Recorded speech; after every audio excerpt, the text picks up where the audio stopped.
Have a nice day. So ngayon aalis kami. Samahan nyo kami mga langga. Magkuan kami. Meron kasi si Bunsong monthly report doon sa sintro. Kaya kailangan namin pumunta doon.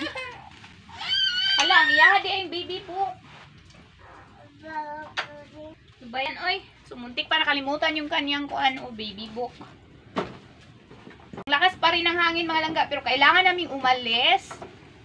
Kasi kung hindi, wala talaga kaming matapos na trabaho. Hoy! Di na. Hanap na naman siya ng ibang andira. And kahit ano na ito mga langga, mag 2 years old, nakakarir pa rin siya kasi ang hirap kaya.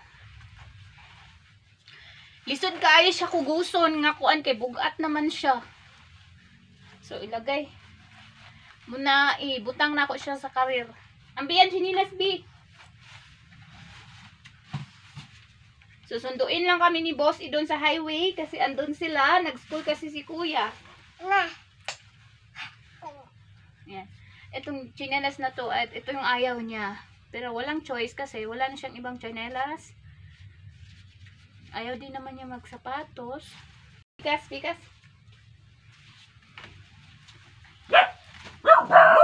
Che!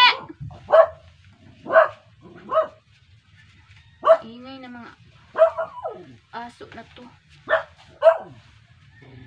Let's go, B. Dito ko maagi kay maglakmang ko. Sige, diha lang agi.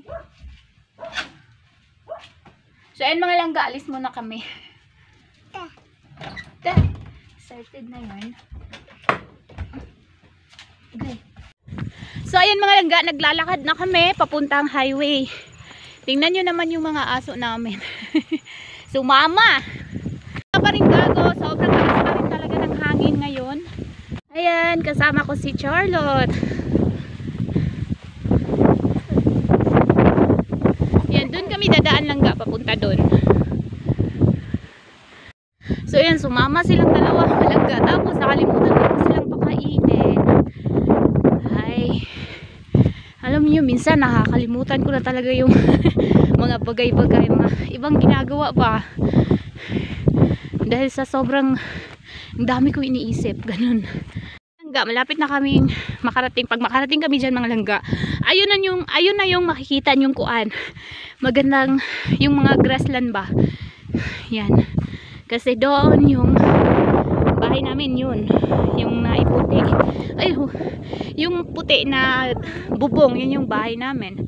So, yun, naglakad tayo papunta dito. Yan. Hanggang makarating tayo. Yan. Pagdating dito, eto na yung ating view. So, yan. Sa mga nag-request dyan, na isama ko daw sila pag pumunta kami ng highway. So, yan. Tapos pabalik, doon na yung bahay.